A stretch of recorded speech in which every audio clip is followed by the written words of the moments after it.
Ele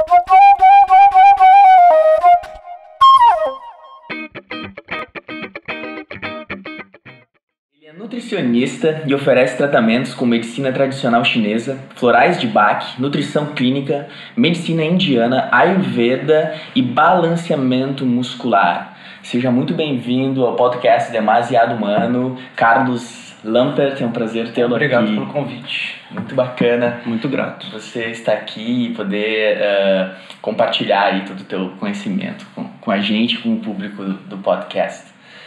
Carlos, vou começar perguntando sobre a tua trajetória profissional, né? Qual foram os meandros que fizeram você chegar aqui trabalhando com todas essas técnicas, que começou lá na nutrição e ficou uma coisa mais integral, olhando o ser humano mais como um todo, assim. A minha trajetória começou praticamente há 50 anos atrás, né? Eu tive sorte de ter sido neto de mateira. Minha avó sempre trabalhou muito no mato, muito com ervas medicinais, muito com plantas. Eu venho de uma família que tem tradição de trabalhar com coisas muito naturais, assim. Uhum. Então, a minha vida foi levada muito nesse sentido. Há 30 anos atrás, aproximadamente, eu conheci a macrobiótica. Uhum. Aí conheci o equilíbrio do yin, do yang, do sódio, do potássio. Macrobiótica é mais do que não comer animais, na verdade, né? Uhum. É uma ciência japonesa que chegou no Brasil, faz parte da medicina japonesa, que equilibra o yin e o yang através da alimentação. O princípio da macrobiótica é que a alimentação cura tudo. Ela cura o nosso emocional, o nosso estrutural, o nosso químico. E eu comecei um trabalho com macrobiótica há 30 anos atrás. Durante bastante tempo eu fui macrobiótico e me apaixonei por essa área mais natural. Depois eu me formei em nutrição há 25 anos atrás. Uhum. Assim que eu me formei em nutrição, eu comecei a trabalhar numa clínica médica, onde tinham homeopatas, onde tinham médicos naturalistas. E como meu segmento era nutrição mesmo, eu comecei esse estudo de nutrição na medicina chinesa. Uhum. Associei o que eu já sabia da macrobiótica, do yin, do yang, e comecei um caminho muito natural, muito oriental, há 25 anos. Nesse meio tempo surgiu a ortomolecular no mercado, uma técnica muito utilizada até hoje no meu tratamento, mas um pouquinho menos, assim. A parte oriental ainda é a que me encanta mais. Uhum. Né? Há 23 anos atrás eu conheci os florais de Bach, me apaixonei lendo o primeiro livro já, de florais, e eu terminei o livro e disse, poxa, eu quero ser um terapeuta floral. É muito encantadora a história do Bach. A história de que tu não pode pecar nunca contra a unidade do todo, a cura natural. O Bach foi o primeiro médico a colocar uma espiritualidade dentro da cura. Uhum. Ele foi o primeiro médico a dizer que a gente tem que sair do corpo e olhar para o espiritual. Não para o religioso, mas para o sagrado que tem dentro da gente. Então eu me encantei com os florais e aderi os florais ao meu tratamento. Já dei diversos cursos de florais de Bach durante esses 25 anos, de 24 anos de florais. Um pouquinho mais eu comecei o estudo de fitoterapia. Há uns 22 anos atrás, comecei o curso de fitoterapia, o estudo. As ervas têm toda essa magia, né? Sim. Tem todo esse encanto da cura, do natural, do fácil acesso. Qualquer um pode ter um acesso a uma erva, as principais. Qualquer família sabe fazer um chá. Qualquer família traz a sua tradição cultural de como produzir a cura através do chá. Eu incorporei a fitoterapia ao meu tratamento também. Seguindo um pouquinho mais, eu conheci a medicina indiana. Sim. Fiz um curso com a Associação Brasileira de Ayurveda e comecei um trabalho com medicina indiana, que tem todo um equilíbrio muito interessante de 3 elementos. Explicam de uma forma muito simples a forma como tu trata, trazem um diagnóstico muito simples para o consultório, com técnicas refinadas, milenares de cura. A medicina indiana vem com todo o encanto da Índia, né? Pra gente, assim, com a espiritualidade, com as ervas, com o poder da mistura, com aquele cuidado sobre a mistura. Porque na medicina chinesa, a vantagem é o quanto que tu dedica para alimentação. Sim. O quanto que a alimentação faz parte da tua casa, ela constitui o teu processo familiar. Fiquei 3 anos, basicamente, na medicina indiana. Incorporei a macrobiótica à medicina indiana. E há 9 anos atrás, eu conheci a medicina chinesa. Eu fiz 2 pós em medicina chinesa. E hoje a medicina chinesa compete com o balanceamento e os florais. Um dado interessante, no final do ano passado, eu peguei paciente por paciente e fiz um gráfico. E eu vi que elas se equilibram, assim. Elas têm o mesmo peso. Nenhuma das técnicas eu atendo mais ou menos. Todas eu atendo numa média. Foi bem interessante. Então, florais, nutrição, balanceamento e medicina chinesa, elas se equipararam, assim. O carro-chefe do trabalho é o balanceamento muscular, hoje em dia. É uma técnica que eu já estudo há 12 anos. Né? O balanceamento muscular é uma técnica de reequilibrar o sistema energético. Através do balanceamento muscular, tu consegue um equilíbrio do sistema energético. A partir do momento que tu consegue um equilíbrio do sistema energético, tu consegue, a gente chama de ligar músculos, ou seja, tu consegue jogar um equilíbrio dentro do músculo. Sim. A gente sabe que, exatamente como outras técnicas, para o balanceamento muscular, o músculo ele armazena informações. Então, ele armazena um sistema de informações. Cada músculo está ligado a um chakra, está ligado a um meridiano, está ligado a um sistema emocional, psicológico, químico específico. Quando tu traz um tônus específico para o músculo, tu está dando chance para que o corpo, de uma certa forma, reprograme aquela informação. Tem a chance de mudar aquela informação negativa que estava armazenada no músculo. Esse é um pouco da minha trajetória, assim. O que eu faço hoje em dia é um diagnóstico segundo a medicina chinesa. Eu pego 5 elementos da medicina chinesa e faço um diagnóstico ali. E uso diversas técnicas para tratar segundo a medicina chinesa. Sim. Um pouco do meu histórico. Que legal. E acaba ficando essa junção de técnicas acaba ficando um trabalho teu, um trabalho quase autoral, né? Específico, original, porque tu tens todos esses conhecimentos, assim. Carlos, gostaria de saber um pouco assim, onde você nasceu, você aqui do Rio Grande do Sul, porque você falou que começou com essa, desde pequeno, com essa relação com as ervas e como é que veio assim, a tua infância? Como é que foi? Assim? E foi desde lá que te chamou a atenção para atuar na área da saúde? Desde pequeno. Desde pequeno eu sabia que a minha área era essa. Eu só não sabia por onde eu ia. Na verdade, eu não optei pela medicina por causa do sangue, das cirurgias, das operações. Eu achava que aquilo era muito agressivo, assim. Mas o meu projeto inicial era medicina. Aí eu fui estagiário numa empresa de laboratórios. Aqui em Porto Alegre? Aqui em Porto Alegre. Você é natural de Porto Alegre? De Canoas. Ah, de Canoas. De Canoas.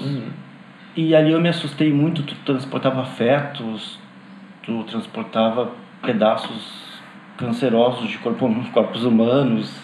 E aquilo me assustou bastante, assim. Eu pensei, não é essa frequência. Aquele sofrimento do hospital parecia que não era muito o meu caminho, que é um caminho importante, na verdade, né? Mas que não era o meu. E aí eu entrei na nutrição. Eu pensei, essa química de chá, de alimento, isso me interessa muito, assim. Quando eu entrei na faculdade, só se fazia o básico da nutrição naquela época era empresas, na verdade, alimentação coletiva, né? E eu dizia, não, eu quero ser um cientista, eu quero trabalhar de outra forma com a nutrição. Algumas pessoas tinham consultório, mas poucas. Assim que eu me formei, eu fui para a nutrição desportiva. Consegui alguns atletas de alto nível, assim, consegui 4 atletas de nível nacional, consegui uma atleta sul-americana de salto. E aí despontei assim com um bom nome no mercado, na verdade, né? E fiquei muito na área esportiva por um bom tempo. Eu ainda trabalho bastante nessa área esportiva, mas também não era exatamente o meu caminho. No meu caminho eu via que era uma cura mais preventiva, na verdade. Hoje o que eu faço é um foco preventivo na saúde. Para isso eu uso todas as técnicas que eu conheço. E as pessoas que estão na volta, porque eu faço bastante encaminhamento, na verdade. Sim. Né? Eu sou natural de Canoas. Hoje eu atendo no Rio, São Paulo, Canoas e Porto Alegre. Sim. Que são meus focos de atendimento, assim. Que bacana. E, Carlos, começando agora com a nutrição, né? Tem aquela frase, você é o que você come. Como é que soa essa frase pra ti, primeiramente? Nossa, é uma verdade, né? Uhum. Na verdade, a gente é o que a gente come, realmente. Porque as pessoas pensam, bom, então tu é o resultado do feijão e do arroz? Não. Tu é o resultado do que tu come, porque o que tu come é o resultado da tua vida. Uhum. Do estilo de vida que tu leva, das pessoas com quem tu anda, do local onde tu trabalha. O que tu come é o resultado de quem tu é. Tu leva pro prato a consciência de quem tu é. Se tu é uma pessoa muito ansiosa, tu vai ter mais propensão a café, a estimulantes. Se tu é uma pessoa mais depressiva, tu vai ter tendência ao açúcar. Então, na verdade, o prato te traz um equilíbrio emocional muito grande. Uhum. Ele mexe muito com o teu emocional, com o teu psicológico, por causa disso. Se tu é uma pessoa mais ansiosa, tu vai mastigar mais rápido. E automaticamente tu vai digerir menos os alimentos. Não é? Uhum. Se tu anda com amigos que consomem muito álcool, tu vai ter mais propensão a ingerir álcool. Se tu anda com amigos que são desportistas, tu vai ter um outro olhar sobre a alimentação. Então essa frase é mais do que o que tu come no prato. Uhum. Na verdade, o teu estilo de vida é que vai definir que alimentação que tu optou. Isso é interessantíssimo, porque além realmente do que tu come no prato, pensando psiquicamente, né, tudo que a gente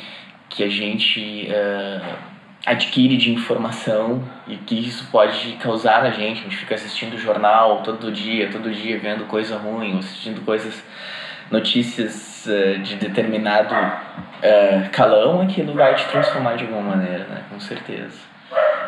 Concordo plenamente. E como é que funciona o paciente que vai te visitar, vai fazer uma consulta contigo? A dieta proposta, eu imagino, a educação alimentar proposta é totalmente baseada nele. Ou tem ou você usa alguns padrões como tem a Ayurveda, que tem os doshas, né, que tem a forma de alimentação. Como é que é feito isso, assim, essa estruturação do prato, assim, desse equilíbrio todo, dessa magia da comida? Na verdade, a Ayurveda, eles também individualizam. Uhum. Eles individualizam porque a gente pensa assim, eles têm 3 formas básicas de constituição, né? Uhum. Não, na verdade, elas se intercalam. Claro. Elas se intercalam. Tu pode ser um tridosha, que eles chamam, que são os 3 doshas. Uhum. Tu pode ter nuances específicos, né? A medicina chinesa também te dá, de uma certa forma, 5 diagnósticos básicos, que são 5 elementos, mas eles se interrelacionam o tempo todo. Eles se controlam, eles se dominam, eles se produzem. Uhum. Então, na verdade, tanto no Oriente quanto aqui, a dieta tem que ser adequada. É um termo que a gente usa, assim, né? E ela é adequada a épocas específicas da tua vida. A gestação, o crescimento. Nós mesmos na fase adulta, alguns momentos a gente está de férias. Sim. Outros momentos a gente está muito estressado porque tu tem um concurso e tu vai comer um pouquinho diferente. Alguns momentos tu está querendo reduzir o teu peso. A dieta sempre é adequada ao teu estilo de vida, né? Ao teu momento, assim. Eu, como utilizo, eu trabalho um pouco com tibetana, com indiana, com chinesa, eu consigo adequar muito bem isso para o paciente. Uhum. Porque para mim o paciente, ele não tem um nome nem um CPF, ele é um paciente. Cada semana ele volta diferente. Sim. Cada vez que ele vem para consulta, tu tem que, de alguma certa forma, fazer com que ele se compreenda. A partir do momento que ele se compreende, tu vai conseguir explicar qual é o teu projeto de dieta para esse momento. Nesse momento tu vai precisar tomar um chá, porque tu tá com deficiência de meridiano do fígado. Então compreende, tu tá um pouco mais ansioso, o teu olho tá um pouco mais vermelho, essa síndrome da perna inquieta piorou um pouquinho, estamos numa época que tem mais vento no externo.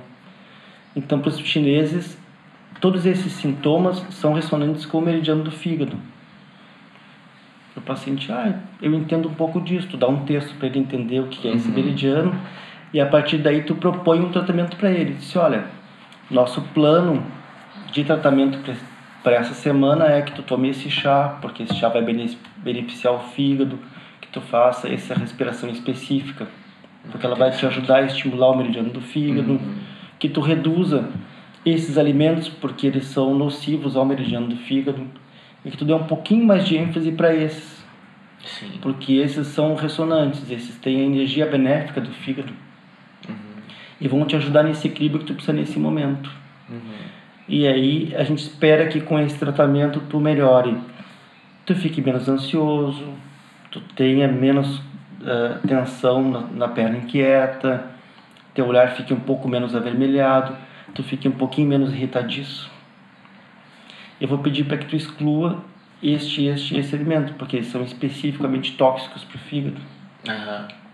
Então, na verdade, é como se tu desse um diagnóstico e colocasse o paciente a par do tratamento, e ele é um co-criador daquele processo todo, né? Consulta após consulta, o paciente vai se entendendo. Chega uma hora que ele mesmo vem e diz, eu acho que eu estou com deficiência de baço. Eu estou muito preocupado, eu estou inchando muito, eu estou um pouco mais lento mentalmente. E aí tu ajuda ele a compreender aquele processo, é muito interessante, assim. Vai dando uma autonomia para ele também, um autoconhecimento mesmo. Muito interessante. E, Carlos, como é que você enxerga, com todos esses seus estudos relacionados à nutrição, o consumo da carne, né? Tem os vegetarianos, tem os veganos. Hoje em dia eu vejo muita gente que se torna vegetariano e depois tem alguma deficiência com algum nutriente porque não fez uma alimentação balanceada, pode ser tomada essa decisão, assim. Eu sei, como é que é isso pra ti? A controvérsia, né, com a questão da carne. Na verdade, tu tem na Índia famílias de gerações inteiras que não ingerem carne e que não tem falta de vitamina B12. Isso acontece aqui no Brasil, né? E não tem muito claro, nesse processo de adequação, na verdade, o paciente vem e diz, eu não consumo carne. Qual é o meu papel? É ser criativo. Sim. É explicar para ele o lado bom e o lado ruim de não ingerir carne. Por outro lado, o carnívoro também vem e eu também tenho que posicionar ele com os benefícios e os não tão benefícios assim de ingerir carne. Por isso que eu disse, o paciente ele é único. Ele chega no consultório, os carnívoros vão precisar olhar um pouco mais para o coração, os vegetarianos vão procurar um pouco mais alimentos proteicos e vão ter que fazer a cada 6 meses um exame de vitamina B12. É o yin e o yang, os dois lados da moeda, né? Sim. Na verdade, eu não opto por nenhum tipo de alimentação especial nesse sentido. Porque tem que prevalecer a vontade do paciente. Essa é a questão. O paciente vem pedir uma ajuda. Tu tem que ajudar da forma como tu consegue. Eu estou tratando uma menina que ela é vegetariana, assim, e ela está com deficiência seríssima de vitamina B12. E aí eu pedi para que ela começasse a comer carne, nesse caso, porque ela está com deficiência e por algum motivo as vitaminas B12 que estão no mercado não conseguem auxiliar. Sim. E trato carnívoros bem cardíacos também, né? Que eu peço para reduzir a carne. Por isso que o princípio básico, quando tu segue o princípio da adequação, é muito mais fácil tu ajudar a pessoa. Né? Eu trato um paciente com ácido úrico, por exemplo, que a gente vai precisar excluir toda a carne dele. Entendi. Esse respeito o paciente tem. Na verdade, o que acontece é que a gente sabe o que faz bem e o que faz mal pra gente, né? Quando o paciente vem, eu dou um pouco desse poder para ele, assim, vamos dividir um pouco desse poder. Hoje em dia, tem programas como os seus que são fantásticos, eu acompanhei alguns, né? Tenho visto alguns. Tem muita gente ensinando muita coisa legal sobre saúde hoje em dia. Tem revista, tem jornal, tem internet. O paciente ele vem conhecedor desse processo todo. Né? Então, bom, vamos ver. Se o alimento te fez mal, eu acho que tu tem que excluir ele por umas 2-3 semanas da alimentação para ver se é ele mesmo que está te fazendo mal. Se não for ele, pode ser um padrão mental, pode ser alguma coisa psicológica, talvez um psicólogo te ajude, talvez a gente precise pedir um exame. Sim. Isso acontece muito com carnívoros e vegetarianos. Né? A pessoa tem que entender o quanto que aquilo faz bem e faz mal para ela. Autoobservação. Sim, importantíssimo. Não sei se eu expliquei bem. É que esse tema é muito polêmico, É na muito verdade. polêmico, causa muita controvérsia. Esse me deixou nervoso para falar, na verdade. Foi o primeiro momento que eu fiquei nervoso. Mas é bom falar nisso, e eu achei ótima a tua resposta, porque cada um é um, né? Tem pessoas que às vezes precisam da carne. Quem sou eu para dizer isso, né? Mas me parece que Mas tu é alguém indicado, porque na verdade, com o processo de autoobservação, tu vai saber se ela te faz bem ou te faz mal, né? E que tipo de carne que te faz bem ou te faz mal. Se um dia tu comeste um camarão e tu sentiu uma leve irritação na garganta, eu posso estar com uma alergia ao camarão. Ou não. Eu posso estar com alergia a toda a química que envolve a carne do camarão hoje em dia. Sim. Então eu vou pedir, fica 4 meses sem ingerir camarão, e daqui a 4 meses, perto de um hospital, de uma farmácia, de um posto de saúde, tu ingere um pouco de camarão para ver o que acontece contigo. Né? Porque não tem como mensurar esse tipo de alergia assim. Pode ser que tu tenha tido uma alergia temporária ao camarão. Pode ser que nem tenha sido a ele. Pode ser que tenha sido uma alergia do camarão que tu cruzaste naquele momento com uma berinjela. A gente não sabe. Uma mistura de alimentos que causa aquilo. Uma combinação. Porque naquele momento tu estava muito ansioso quando tu foi jantar com amigos. E aquela química toda te deixou alérgico. Pode ser que não aconteça a mesma coisa daqui a uma semana. Sim. Por isso que eu sempre estimulo o paciente a autoobservação. Sempre. Como é que tu estava quando sentou para ingerir esse alimento? Né? Tem algumas regrinhas que eu tenho usado como carro-chefe nesse momento. Desliga o celular quando tu vai comer. Eu já estou há 25 anos pedindo para as pessoas ligarem a televisão quando vão comer. Entende? Nossa, e faz uma diferença incrível. 15 minutinhos da refeição. Eu não estou fazendo uma campanha contra as mídias, porque elas são fantásticas. 15 minutinhos só, enquanto tu tá ingerindo. Ok? E é muito difícil.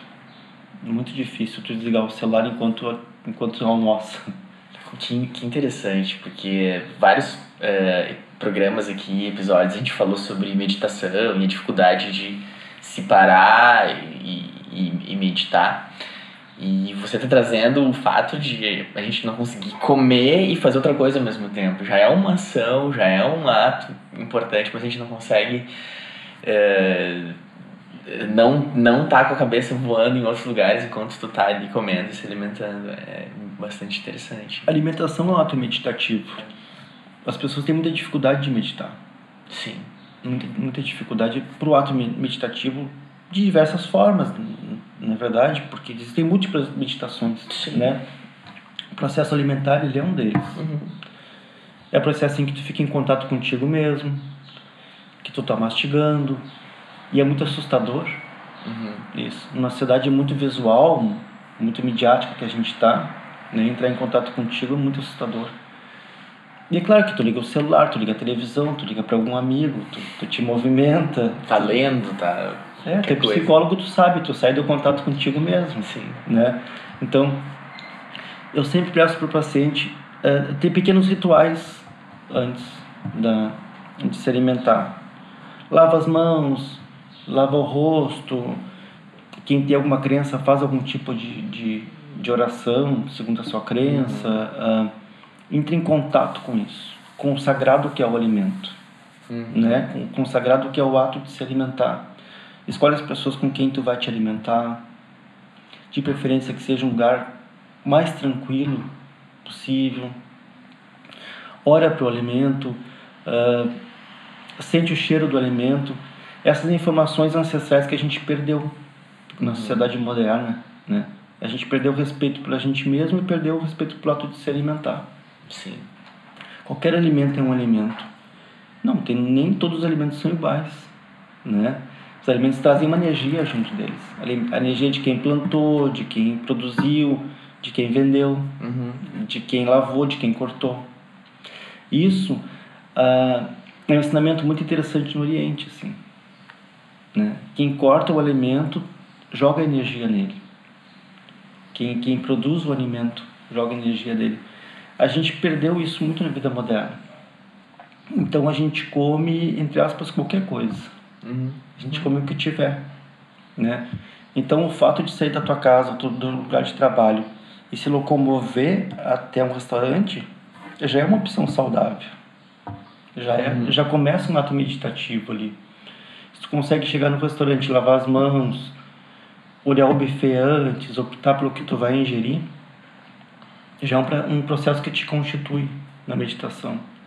E o ato de comer em si, mastigar muito bem os alimentos, deitar os talheres no prato, não ficar segurando os talheres enquanto tu mastiga. Né? Não é fácil. Não preparar a próxima garfada é muito difícil. É muito difícil para todos nós. Todos nós, os nutrientes também têm dificuldade disso. Largar os talheres, mastigar bem, deixar com que aquele alimento seja bem absorvido na boca, né? A boca digere os carboidratos. Se tu perder essa chance de digerir na boca, o intestino não vai fazer isso pelo processo bucal. Mastigar bem, não tomar muito líquido com a comida, né? Que são atos interessantes que vão melhorar em muito a tua qualidade de vida, com certeza. Legal. Carlos, vou te fazer mais uma pergunta polêmica relacionado agora a gente falou dos vegetarianos e os veganos, e esse movimento que está bem forte no mundo todo, o veganismo, de não comer nada que venha do mundo animal. Como é que você enxerga isso? Você já atendeu alguém que tem essa alimentação? Ou não sei nem se você tem esse tipo de alimentação, né? Não, pessoalmente não. Pessoalmente eu como carne. Sim. Eu não como carne vermelha há 30 anos já. Ingiro pouco frango e pouco peixe. Ingiro ovos caipiras mesmo, sim, que vem de um sítio que eu compro. Eu compro o sítio do Namastery na comunidade Osho. Então é bem certificado a qualidade dos ovos deles, que é o que eu mais ingiro. Procuro tirar muito da minha proteína do grão de bico, da lentilha, das oleaginosas, do feijão. E consumo pouca carne. Eu acho que o movimento vegano, né? Ele é muito interessante porque ele traz junto de todo o projeto deles um amor muito grande pela natureza. Né? Tem um resgate que eles fazem de amor pelos animais, de entender que não existe o ser humano e a natureza. A gente não tem que proteger a natureza, porque a natureza não é um ser à parte. A gente faz parte da natureza. Eu acho que o mais bonito de todo o projeto deles é esse projeto de amor que eles trazem, assim, de gratidão, de respeito pelo todo. Tenho tratado alguns pacientes com esse perfil e é um equilíbrio mais difícil, na verdade, né? Principalmente na parte da proteína, das vitaminas associadas, da vitamina B12. E eu respeito. Os pacientes que eu tenho tratado estão com uma saúde muito boa. Os exames laboratoriais também satisfatórios. Eles estão aptos para uma atividade física, uma atividade profissional. Só que tu tem que ter uma vida muito, muito única, com muitos cuidados, na verdade, né? Assim, Sim. Porque não é qualquer lugar que tu pode se alimentar. Não é qualquer festa que tem aqui. Tu tem que ter um bom tempo da tua vida para pensar em alimentação. Para pensar de quem tu compra, aonde tu compra, como tu produz. Tu tem que produzir a tua alimentação quase que 100%, dependendo do caso. A gente tem que compreender de que eles vêm de uma família carnívora. Eles têm tios, primos, familiares, tem uma ancestralidade carnívora. Então eles têm que romper com um processo centenário aqui no Brasil. Principalmente aqui no sul do Brasil. Cultura muito forte. Nós vivemos no estado carnívoro. Nossa, um dos mais ainda que existem. Eu acho que eles são heróis, na verdade. Concordo. Eu não daria a cara para bater tanto quanto eles. Tem que ter muita coragem para optar por isso. Tem que ter muita coragem. Principalmente aqui, eu acho. Aqui no sul, qualquer almoço, qualquer janta, qualquer evento, vai ter carne. Carne, eu tô falando. Não tô falando nem de questões de alimentos advindos de animais, né? Que é outra. E até se tu observar bem, as pessoas elas não se reúnem para se encontrar, elas se reúnem para comer. Né? Ou beber. Nós vamos marcar um bar, vamos marcar um café, nós vamos marcar de almoçar juntos. Entende? Então, a alimentação ela faz parte. Ela é um ser, um elemento aglutinador. Assim como já foi o fogo. Hoje em dia é a alimentação. Né? Então já está incutida a ideia de que tu vai reunir 1 ou 2 pessoas e vai ter comida. Tu já chega na casa das pessoas que te oferecem um café. Sim. Né? Que te oferecem uma bebida com álcool. Então, uma água, como tu ofereceste aqui. A alimentação faz parte desse contexto. É difícil tu romper com todo um meio e olhar para a alimentação de uma forma tão saudável, tão cuidadora quanto eles fazem, na verdade. Né? Interessante. Carlos, vamos para um outro espectro aí da tua atuação, né? Tem toda a questão da alimentação, que eu acho, da nutrição, que é super importante e nuclear. E também tu trabalhas muito com balanceamento muscular, que tem a ver com o equilíbrio da energia, dos músculos. Eu sei que é difícil de falar sobre explicar isso, mas tem muita gente, acho que é uma abordagem que tem crescido muito no Brasil. Tenho ouvido bastante falar sobre ela, assim. Gostaria que você explicasse um pouco aqui para os nossos ouvintes como é que você trabalha com isso, como é que se dá esse trabalho. Não é muito fácil mesmo falar de uma técnica tão corporal assim, né? E nem tão conhecida na mídia. O balanceamento é uma técnica que objetiva trazer o equilíbrio energético para o corpo, para o organismo, né? É uma técnica americana, mas muito guiada, muito norteada pela medicina chinesa. Segue o princípio dos 12 meridianos chineses, dos 5 elementos chineses. Então, o que compreende a técnica? O princípio da técnica diz que os músculos eles guardam informações. Por exemplo, desde pequeno a tua mãe beliscava o teu braço quando tu não aprendia matemática. Querendo ou não querendo, conscientemente ou não, toda vez que tu senta para estudar matemática e alguém de uma certa forma te oprime, esse músculo vai contrair. Né? É uma informação do sistema. A gente ainda não sabe muito bem como é que acontece. Uma memória. É uma memória. Do músculo. É uma memória, a gente chama de registro. O corpo tem aquele registro. E aí tu vai ficar com muita dor naquele músculo sem ter essa consciência. Com o balanceamento muscular, tu usa a técnica de feedback. Né? Tu usa agrupamentos musculares específicos para saber como é que tu desativa essa informação. São diversas técnicas no balanceamento e algumas fora do balanceamento. Por exemplo, tu pode desativar com uma massagem, com uma meditação, com um floral de bar. Né? Então, tu usa grupamentos musculares de desativação. E essa técnica de feedback é dado como através do que o paciente está te passando. O paciente vem para uma consulta, por exemplo, com dificuldade de emagrecimento. Né? Estou com dificuldade de emagrecimento. a gente pode fazer um balanceamento muscular para isso. A gente pode fazer um balanceamento muscular para uma dor específica no joelho. Né?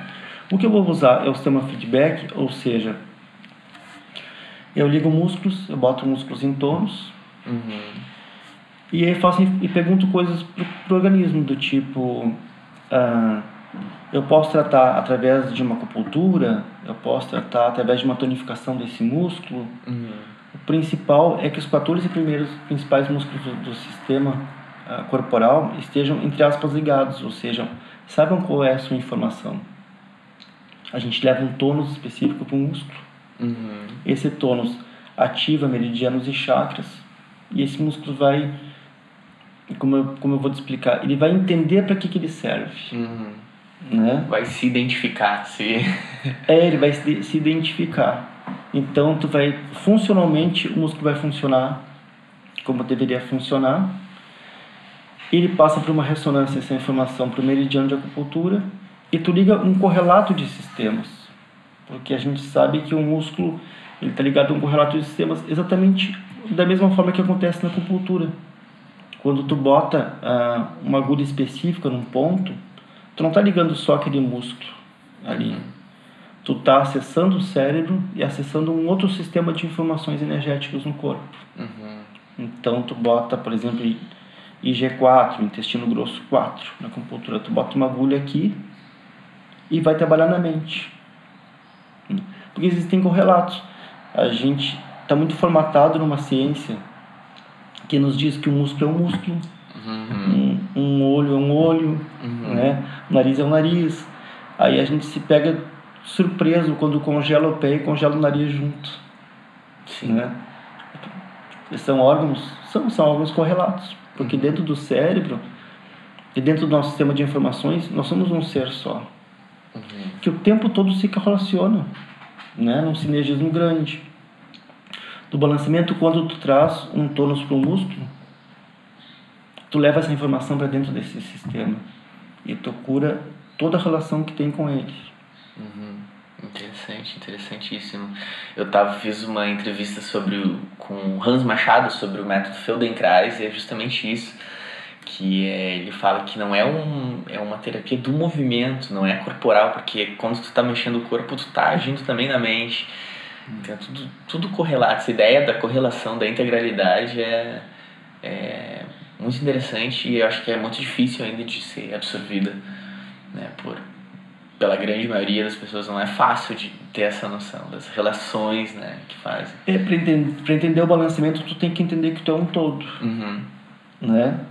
Tu é um todo. Os músculos estão ligados a meridianos, estão ligados a chakras, estão ligados ao teu emocional, ao teu psicológico. Quando tu mexe tu mexe em todos. Ao mesmo tempo, tu acessa todos. Quando tu encosta na pele, não é a pele que está te dando uma informação. Ela está passando uma informação para o cérebro que está voltando como um registro. Né? A gente tem alguns registros muito ruins que vêm da infância, na verdade. Muito difíceis de serem lidados. Né? O balanceamento mexe muito com isso. Com o balanceamento, tu pode, por exemplo, voltar na idade e ver em que momento que isso começou. Em que momento que iniciou essa desarmonia. Começou quando tu tinha 10 anos, 5 anos, porque o sistema guarda essa informação. E é muito fácil de compreender. Se tu fechares os olhos agora e tu consegue lembrar do teu último Natal, tu vai lembrar. Porque tu acessa.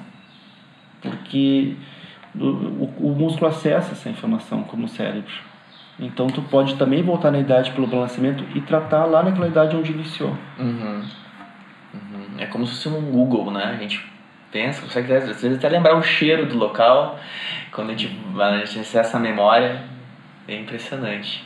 E você fez o balanceamento faz parte da kinesiologia, não é isso? Da kinesiologia. Kinesiologia, que é um estudo super profundo, né, e amplo kinésio é movimento também? O que seria? Movimento, né? Estudo do movimento. Como é que você fez essa formação? Que eu imagino que deve ser uma formação bem profunda, né? Existe um centro internacional que engloba todos os centros de alguns países. Aqui no Brasil, a kinésio chegou com o nome de balanceamento muscular. Ah, sim. Para não competir com a cinesiologia, que é a ciência do movimento. Que é outra. Né?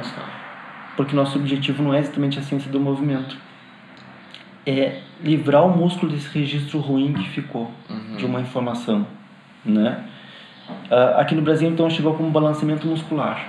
A gente tem no Rio de Janeiro um Instituto Brasileiro de Balanceamento Muscular, que é um órgão certificado, registrado.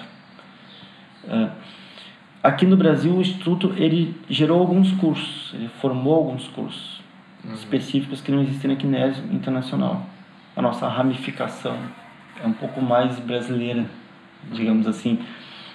A kinésio aqui no Brasil, via balanceamento muscular, ela permite alguns estudos, porque no Brasil tudo é possível. Essa é a questão, né? Então, aqui a gente pode trabalhar com chakra, aqui a gente pode trabalhar com reiki, a gente pode trabalhar com cristais, a gente pode trabalhar com fitoterápicos. É muito interessante, assim, essa leveza que o Brasil trouxe para a kinésio. Legal, interessante. Carlos, o que eu gostaria de saber, eu sempre pergunto, assim, principalmente pro profissional assim, que atende em consultório individual, o que as pessoas têm trazido? Quais são os problemas? Se desse para generalizar, assim, se tu pudesse pegar e encontrar algo em comum, né, nos últimos anos, o que você tem percebido que está acontecendo, do perfil do teu paciente, assim, os principais problemas, se é possível fazer isso, assim. A gente fez um estudo lá no Espaço Bambuí esse ano e nós definimos que a prioridade de cura para 2016 na clínica é a ansiedade.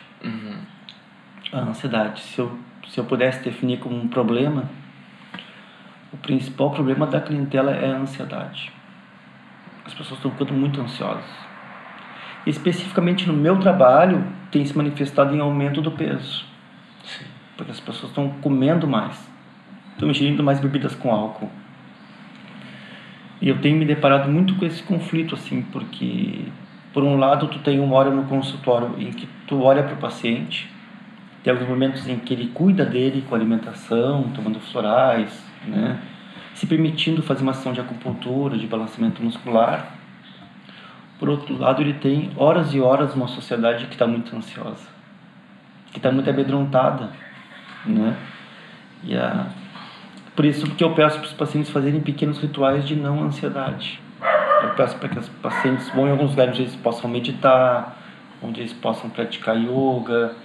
O Pilates tem sido um bom exercício de relaxamento da mente. Faça um Tai Chi Chuan, dedique algumas horas do dia para ir para um parque. Porque tu não consegue dar conta dessa vazão toda de ansiedade em uma hora no consultório. Porque as pessoas têm que perceber que elas têm que mudar o estilo de vida. Né? Nós temos um país de gordos e se encaminhando para obesos. Mais de 30% da nossa população está obesa. Isso é muito assustador. Porque o paciente vem para o consultório e diz: eu estou gordinho. Não, tu não está gordinho. Tu faz uma análise e tu vê que ele está obeso. E tu ser gordinho é um estado físico. Tu ser obeso é uma doença muito séria. Sim. O gordinho vai ter colesterol, vai ter problemas com o coração, com o rim, ok? O obeso, ele vai ter um aumento de células, ele vai estar mais propenso a câncer, né? Então, me assusta a ansiedade que vem antes. E me preocupa muito como ajudar as pessoas, porque me parece que a sociedade está cada vez mais ansiosa. Exatamente, me parece que não vai diminuir isso. Parece que não vai diminuir. Tem bastante trabalho pela frente. Temos todas as áreas da saúde. Falando da ansiedade, né, ela tem muita comorbidade com a depressão, né, com estresse e depressão. Então, acho que faz muito sentido isso que tu traz. A nossa sociedade está muito ansiosa, várias questões, e tem razão de estar, violência e tudo mais. E é difícil lidar com isso, é difícil, e a gente entra numa energia mesmo.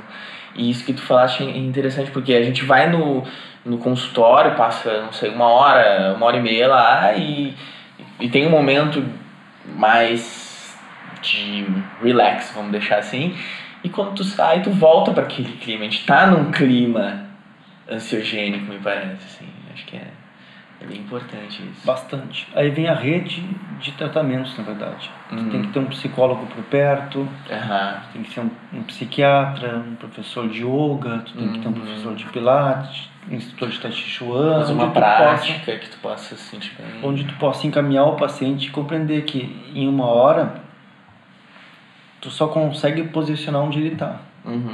Dar um diagnóstico e uma forma de auxílio. Dali em diante ele tem que resolver a vida dele com outros profissionais, às vezes. Sim. Eu acho que hoje em dia um psicólogo é fundamental na vida de qualquer nutricionista ou balanceador.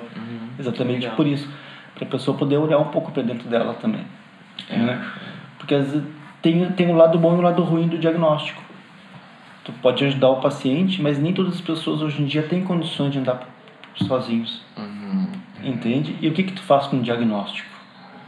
Bom, a tua deficiência é de coração, tu está muito acelerado, segundo os chineses, a tua mente acelerou demais e não está conseguindo parar.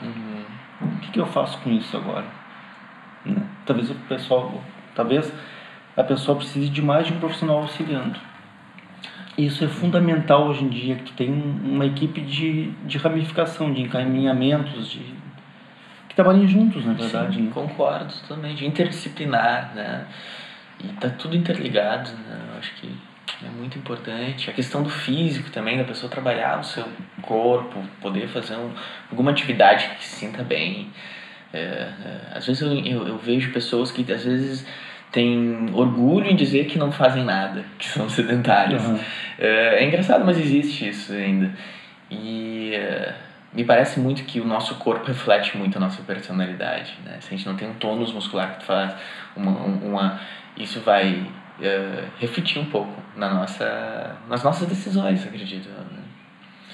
Carlos, vou fazer uma pergunta que eu costumo fazer para os meus convidados. Assim. Se você tivesse a oportunidade de tomar um chimarrão, tomar um chá, o que queira, se comer um churrasco, com 2 pessoas relativamente conhecidas, assim, que você tem como referência.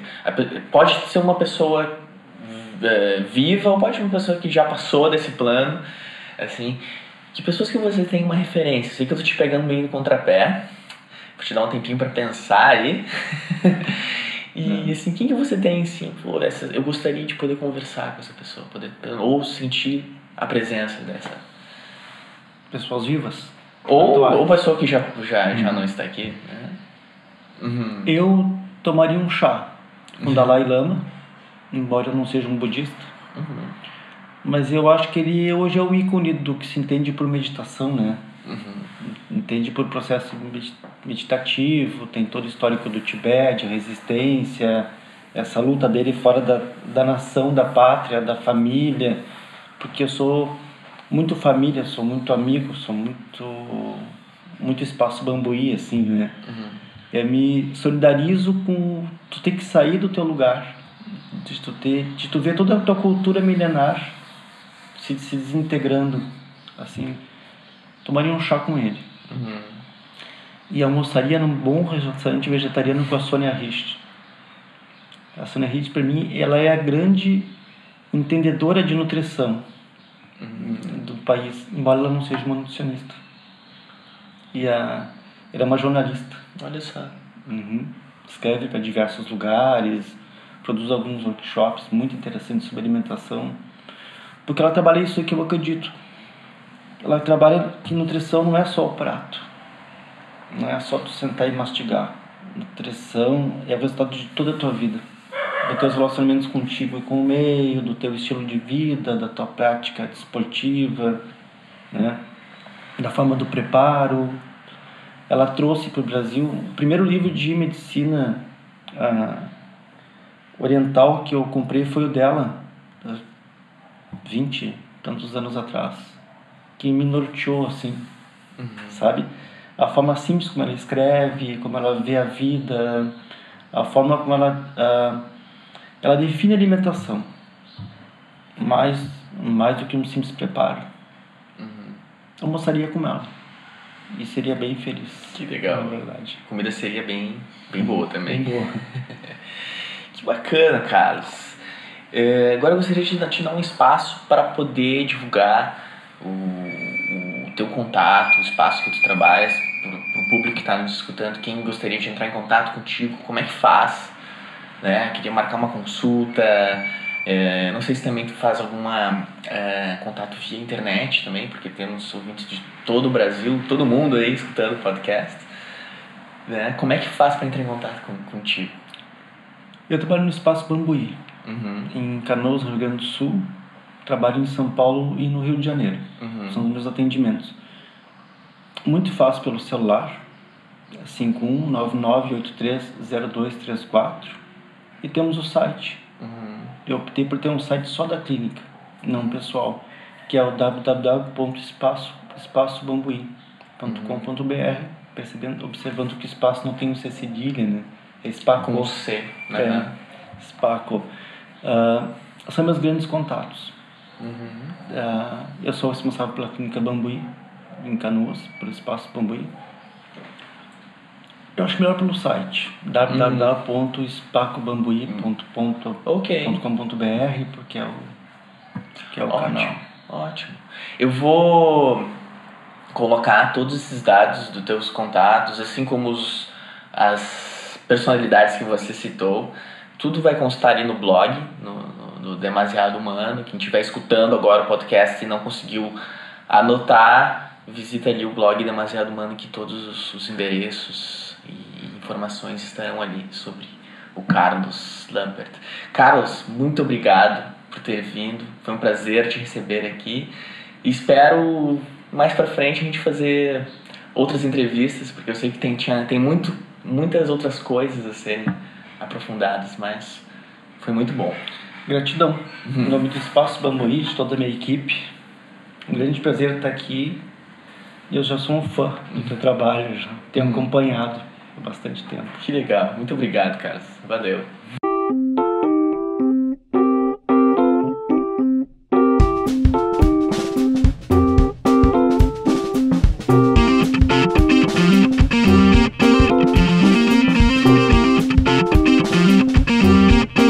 Hey!